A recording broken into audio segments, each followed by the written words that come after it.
My husband kicked me out for his sister and her husband, but I got them screwed.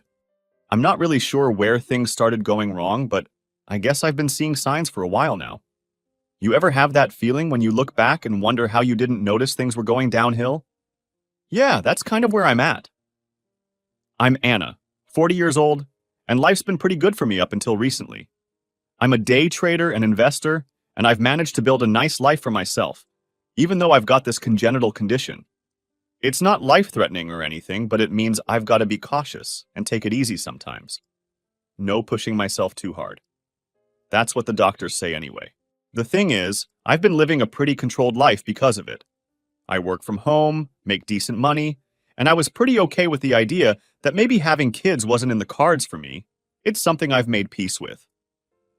But that's where John comes in. John, my husband, is 30. Yeah, he's younger than me by a solid decade, which I thought would be a problem at first, but it never really seemed like an issue between us. We met when he was waiting tables at this restaurant I love to go to after work. At first, he was just the cute guy who brought me my food. We didn't really talk much, just small talk here and there, but over time, we became friends. I don't even know how it happened exactly. One day we were just casually chatting, and the next thing I knew, we were meeting up outside of the restaurant, hanging out more and more. Before long, things got serious. I mean, he was sweet, attentive, and just seemed to genuinely care about me. I remember when he first proposed the idea of marriage, I hesitated. I wasn't sure if I should say yes because of the whole not being able to have kids thing. I mean, I didn't want him to feel like he was missing out on something. But John was all in. He reassured me over and over again that it didn't matter to him. He said something along the lines of, "If I wanted kids, I'd have chosen someone else." It sounds harsh when I say it now, but at the time it felt comforting. He just wanted me, not some ideal life with kids and all that. So, I believed him. We got married, and things were great at first. John was still working as a waiter, but after a few months he said he wanted to stay home and take care of things. He came up with the idea of being a stay-at-home husband, and honestly, it sounded perfect. "Wouldn't it be easier if I took care of everything at home so you can focus on your work?" he said one night. I agreed because yeah, why not? He loved cooking, and he was always talking about how he wanted to start his own restaurant one day. I thought maybe this could be good for him, a way to experiment with food and practice recipes while I worked. In the beginning, it was amazing. I'd come home, well, not really come home since I work from home, but you know what I mean, to a clean house, meals ready, and everything just felt smooth. I was busy making money, and he was happy doing what he loved, or at least it seemed that way. For a while, I thought we had it all figured out. But then, slowly, things started to change. It wasn't like an overnight switch, but I noticed little things. First, the house wasn't as clean as it used to be. I'd come out of my office at the end of the day, and there'd be dishes in the sink or random clutter all over the living room. John, who used to be so meticulous about keeping everything neat, seemed to let things slide. He started spending more and more time on his computer, playing video games. I'm not against gaming or anything, but it got to the point where he was staying up all night, sleeping during the day, and his whole routine just flipped upside down. I tried to talk to him about it. "John, the house is kind of a mess, and you've been up all night gaming. Can we figure this out?" I remember saying to him one evening when the clutter was just too much to ignore anymore. He looked at me, half apologetic, half annoyed, and said, "Sorry, I'm just really into this new game. I'll finish it soon, and I'll get back to cleaning, I promise." I believed him, for a little while. But then he finished that game and started a new one. The house stayed messy, and I felt like I was living with a roommate, not a husband. I'd walk past him in the morning, and he'd barely acknowledge me, too absorbed in whatever was happening on his screen. I could feel the distance growing between us, but I kept thinking it was just a phase. Maybe he needed a break, some time to unwind before getting back into the groove. But it wasn't just the house or the gaming. John stopped being present. He was physically there, sure, but it felt like he wasn't really there with me anymore. It became normal for him to eat dinner in front of his computer while I ate alone. Sometimes, he wouldn't even eat with me at all. He'd say, "I've got a raid tonight, I'll eat later," and disappear into the other room, leaving me to finish dinner by myself. I know it sounds small, but those dinners alone, they hurt. I used to love sitting down with him after a long day, catching up, sharing stories, laughing. Now I was just eating cold leftovers while he was off in some online world. It wasn't just dinner. At night, John would stay up playing, and I'd go to bed without him. I'd wake up in the middle of the night, and he still wouldn't be there. This became our new normal. I'd eat alone, sleep alone, and the guy I married felt like a stranger. I'd ask him where he was going during the day when he'd disappear for hours. "Just shopping," he'd say. But when I'd ask for more details, he'd shrug it off like it wasn't important. I didn't want to be that wife who nags or questions everything, but I couldn't help feeling like something was off. He'd come back with bags of stuff, but never anything I asked for. Just random things that didn't even make sense. It got to the point where I didn't even know what we were doing anymore. I was busting my ass at work, providing for both of us, and he was checked out, living his own life in the same house. I felt like I was married to a ghost. I'd find myself staring at his closed bedroom door, which used to be our bedroom before he practically moved out of it, wondering where the guy I fell in love with went. I couldn't shake the feeling that something bigger was going on, but I didn't know how to bring it up without causing a huge fight. So I just kept going, hoping things would get better on their own. Looking back, I guess I should have confronted him sooner, but I didn't. I let things slide, thinking it was just a rough patch. But deep down, I knew something had changed, and it wasn't going back to the way it used to be. So after months of dealing with the mess, the late-night gaming, and the constant excuses, I finally had enough. I mean, how long was I supposed to just sit there and watch him slack off while I carried the weight of everything? It wasn't like I was asking him to do something crazy. Just clean the house, cook meals, maybe give me some attention once in a while. You know, normal stuff for a couple living together. I remember one night, after he'd gone off to bed at 4 a.m., again, I was sitting there in the living room just staring at the mess. Clothes thrown everywhere, dishes in the sink, a half-eaten sandwich on the coffee table. It hit me then. This wasn't the life I signed up for. I married John because I thought we were in this together. But suddenly, it felt like I was the only one who cared. The next morning, I decided I couldn't put it off anymore. We had to talk. I walked into the bedroom where he was still passed out, and I just blurted it out. "John, we need to talk, like, seriously talk." He groaned, pulled the blanket over his head, and mumbled, "Can it wait? I'm tired." "No," I said, "it can't wait. I'm tired too, but not just from lack of sleep. I'm tired of feeling like I'm doing this marriage alone." That got his attention. He sat up, rubbing his eyes. "What are you talking about? I'm here, aren't I?" "Yeah, you're here physically, but you're not here. You stay up all night gaming, you barely talk to me, and the house is a mess. I feel like I'm living with a teenager, not a husband." He just stared at me for a minute, then sighed. "I know, I've been slacking. I've just been stressed, you know? The gaming helps me relax." I almost laughed. "Stressed? John, what do you have to be stressed about? You don't have a job, you don't handle any bills, and the only thing you're supposed to take care of is the house. And even that's falling apart." He looked kind of embarrassed, but instead of apologizing, he just got defensive. "It's not like I don't do anything. I cook, I clean when I can. You act like I'm just sitting around doing nothing all day." "Because you are sitting around doing nothing all day," I shot back. "You wanted to be a stay-at-home husband. That was your idea. I'm working all day so we can live comfortably, and you're acting like a kid who doesn't have responsibilities." He didn't have much to say after that. He just sat there, looking at his hands like they suddenly became the most interesting thing in the world. "I need you to step up," I told him, trying to keep my voice calm even though I was boiling inside. "If you want this to work, you need to start acting like a partner, not just someone who shares the rent-free space." John nodded, but he still wasn't looking at me. "All right," he muttered. "I'll get it together." I wanted to believe him. I really did. I thought maybe this conversation would wake him up, make him realize that he needed to change. But it didn't take long to see that nothing was actually going to happen. At first, he tried to act like things were different. He cleaned the living room, cooked a nice dinner that night, and for a second, I felt a little hopeful. Maybe this was the turning point. Maybe things were about to get better. But that feeling didn't last long. The next few days were back to the same routine. He'd cook, sure, but it was rushed. No care went into it anymore.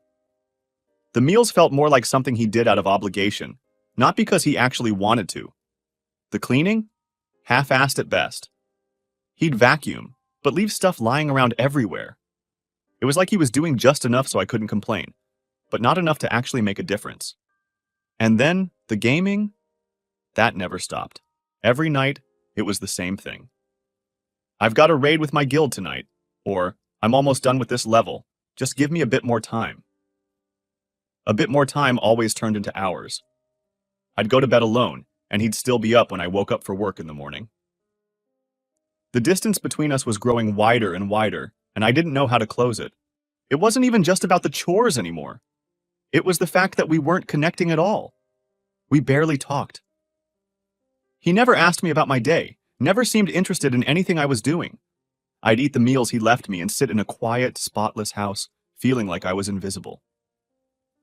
I couldn't remember the last time we had an actual conversation that wasn't about the house or his gaming. I'd even catch myself missing the mess sometimes because, at least then, there was something there. Now, it was like living with a ghost who just happened to do the laundry. I kept telling myself that things would get better if I just gave him some time. Maybe he was going through something and just needed space. But the more I tried to rationalize it, the more I realized I was just making excuses for him. The truth was, I wasn't happy, and I hadn't been for a while. One night, after he'd gone off to his guild battle or whatever, I found myself sitting at the kitchen table, staring at the dinner he'd left for me. It was still warm, freshly cooked, but I couldn't bring myself to eat it. I just sat there, staring at the food, feeling completely alone in a house I used to love. I didn't know what to do. Part of me wanted to confront him again, but another part of me felt like it wouldn't matter. What could I even say that I hadn't already said? I'd told him how I felt, and it didn't change anything. The more I thought about it, the more I realized that maybe he didn't care anymore.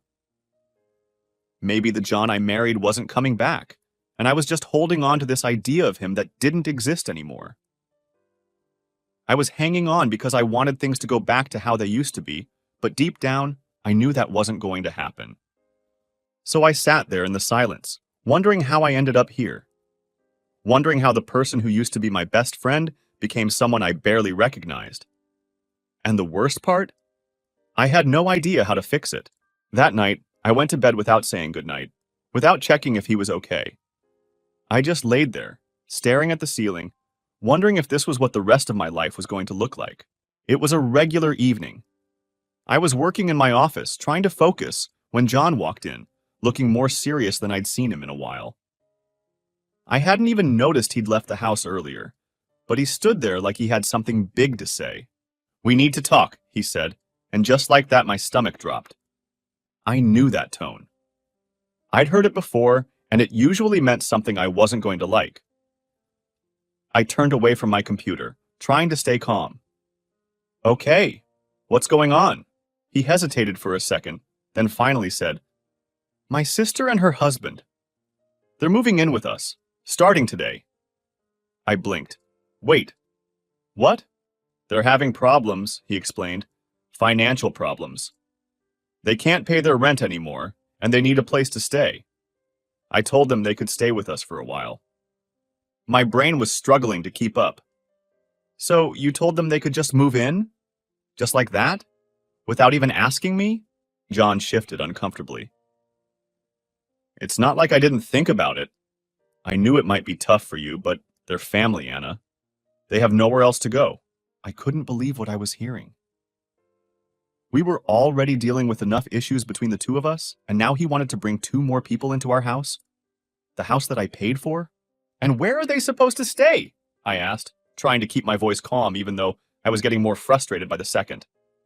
"We don't have room for 2 more people, John. This isn't a big house." "They can take the guest room," he said like it was no big deal. "It's just temporary." I could feel my blood pressure rising. Temporary or not, John, you can't just make decisions like this without talking to me. This is my house. I'm the one paying all the bills, and now you're telling me I'm supposed to support 2 more people? I'm paying for stuff too, he said defensively. Really? What? You haven't contributed to the bills in months, I shot back, not even trying to hide my frustration anymore. I'm the one paying for everything, and now I have to feed and house your sister and her husband too? How is that fair to me? He sighed, rubbing the back of his neck. I didn't think it would be that big of a deal. They need help. I need help, John. I need you to step up and actually be a partner in this marriage. We're barely holding it together as it is, and now you want to throw 2 more people into the mix? This isn't about just helping them. You didn't even think about how this would affect us. He didn't have much to say to that. I could tell he was feeling defensive, but I wasn't going to back down. This wasn't a small thing he'd sprung on me. It was huge. How could he not see that? They'll help out around the house, he finally said, like that was supposed to make everything better.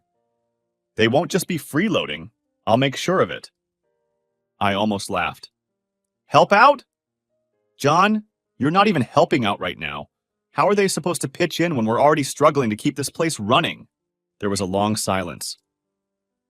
John looked like he was trying to find the right words, but honestly, I didn't think there were any right words. I was frustrated, and it felt like every day, things were just getting worse between us. Now this? It was like adding fuel to the fire. Before I could say anything else, the doorbell rang. I froze for a second. Is that? John nodded. Yeah, it's them. I told them to come over tonight. Of course he did. Without telling me first. I bit my tongue, trying not to lose it completely. Fine, I said, my voice tight. But we're talking about this later. He nodded quickly and went to answer the door, leaving me standing there, fuming. I couldn't believe this was happening. I was already exhausted from trying to keep our marriage together, and now I had to play host to his sister and her husband too? It felt like I was losing control of everything. When John came back with them, his sister Karen looked tired. Her husband Mike was quiet, but neither of them seemed all that bothered by the fact that they were just moving in. They looked at me, said their polite hellos, and that was it. Like this was normal, like it wasn't a big deal at all. We really appreciate this, Karen said, sitting down on the couch like she already lived there. We've just been struggling so much with rent. The bills, you know? It's been so hard to make ends meet. I forced a smile, nodding along even though I didn't feel like smiling. Yeah, I get it, I said, trying to keep the peace. But inside, I was furious. They didn't seem the least bit uncomfortable about the fact that they were now imposing on my home. No awkwardness, no real gratitude, just entitlement. Don't worry, we'll help out with the housework, Mike chimed in, like that was supposed to make everything okay. And as soon as we get back on our feet, we'll find our own place. Right, I said, though I wasn't convinced. People always say stuff like that, but it never works out the way you think. Something told me they'd be here for longer than they were letting on, and I wasn't sure how much more of this I could take. For the rest of the night, I barely said a word. John and Karen caught up, chatting about old times while Mike sat there like he was trying not to exist. I just sat in the corner, feeling completely invisible, like my opinion didn't matter at all. Like I was just a bystander in my own house. By the time they finally went to bed, I was mentally and emotionally drained. I felt like I didn't even recognize my life anymore. This wasn't the life I signed up for when I married John. It wasn't even close. And I had no idea how I was supposed to deal with all of this. My checked-out husband, 2 extra people living in my house, and the growing sense that I was losing control of everything I'd worked so hard for. I laid in bed that night, staring at the ceiling, my mind racing. I couldn't keep doing this. Something had to give. But I had no idea what to do next. Things got bad fast.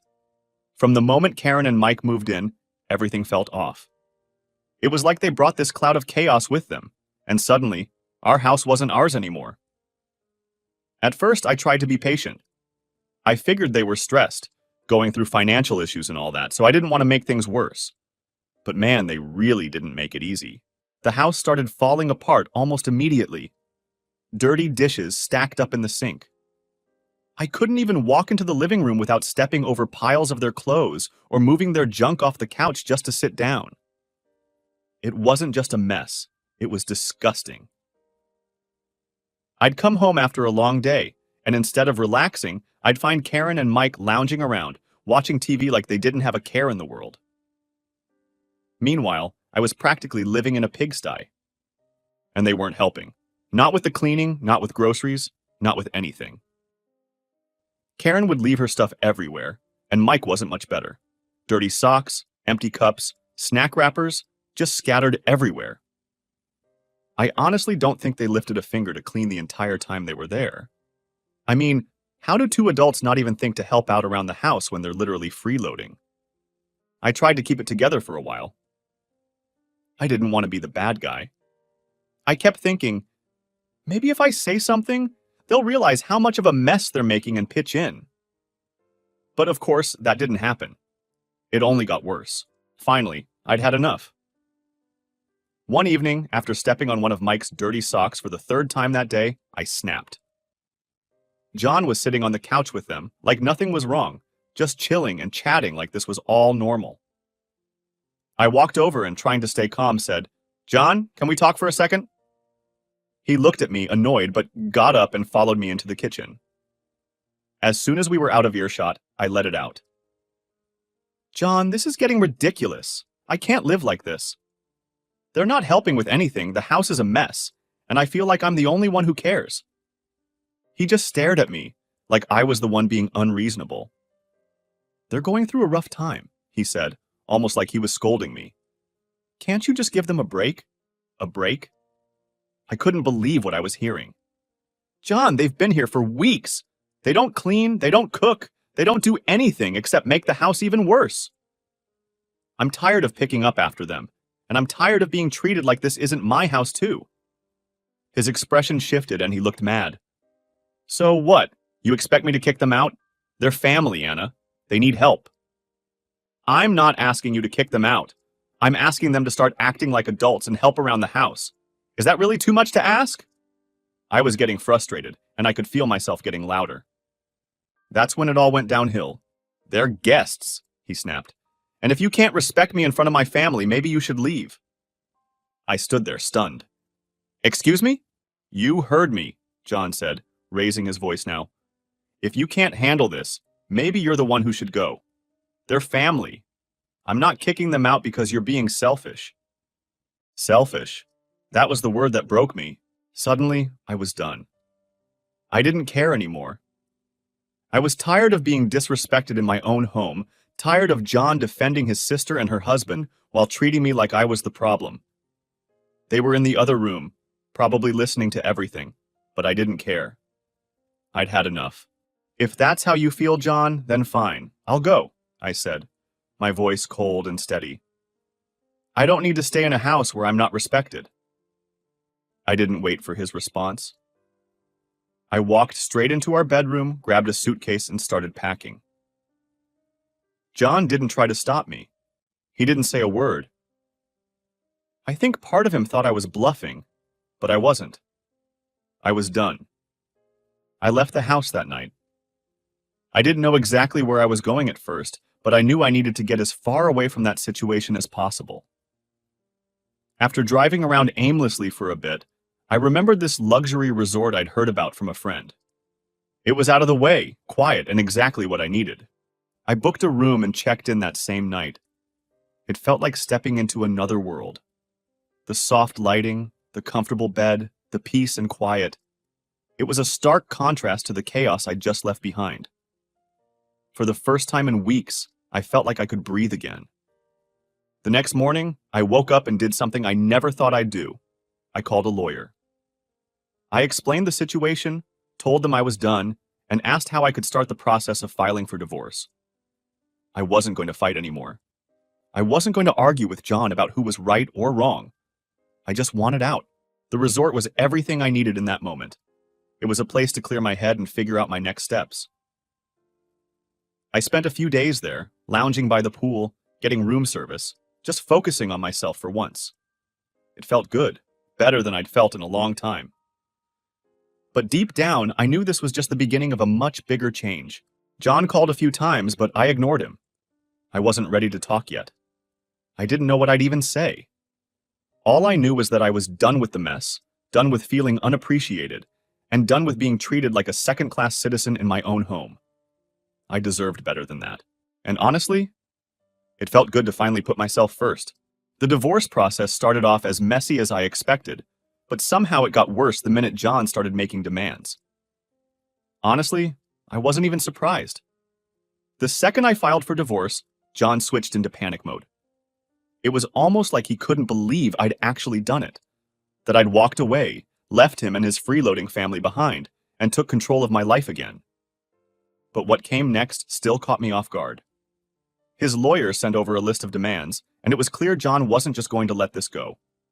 He wanted half of everything, half of my house, half of my savings, and even a chunk of the investments I'd worked so hard for. All I could do was laugh when I read it. The audacity of this guy. He really thought he was going to take everything from me. Here's the thing, though. John never knew the full story. He thought the house we lived in was something I bought after we got married. He believed I'd been paying a mortgage the whole time. He never bothered asking any real questions, and I never went out of my way to explain it either. I mean, why would I?